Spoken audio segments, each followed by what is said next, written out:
What wasn't foreseen was the ability of the various bacteria types in different regions of the world to mutate in whatever they accelerated their propagation.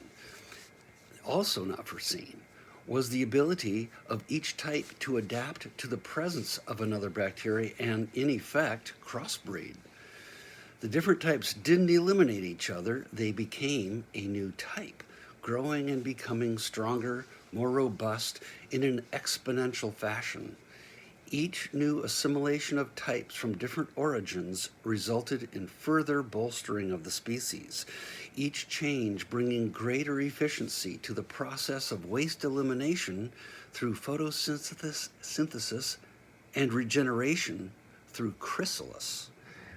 The propagation of these new bacteria globally transformed into being individual cellular enclosures of microatmospheres, enabling more efficient photosynthesis internally. The next phase of this large-scale microatmospheric chrysalis was the most impressive of all. It was the final phase of overall homogenization that was the genesis to a lighter than air state of all the bacterial organisms rising into the atmosphere on a global scale, utilizing thermodynamics from the radiance of the sun, peaking in late summer in the various regions of the world and in both hemispheres, during which the air appeared to be affected by a pollen bloom coming from the world's large bodies of water that were affected by waste.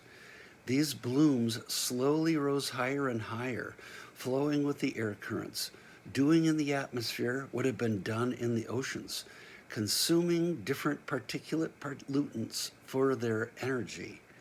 In the high exosphere, the photosynthetic radiance effects peaked. The expansion due to thermal rise and lower atmospheric pressures saw the microatmospheres released, which collapsed and solidified each bacterial organism into a particle of carbon, with the membrane of the collapsed atmosphere creating a micro parachute for the slowest possible return to the surface, completing that process so essential to the survival of all living things. An incredibly important life cycle in the apparent overall scheme, the highest form of biospherical altruism. Then, for a number of days at the end of the warm season in each region, the little delicate carbon particles gently drifted back to the surface of the planet, settling like tiny sparkling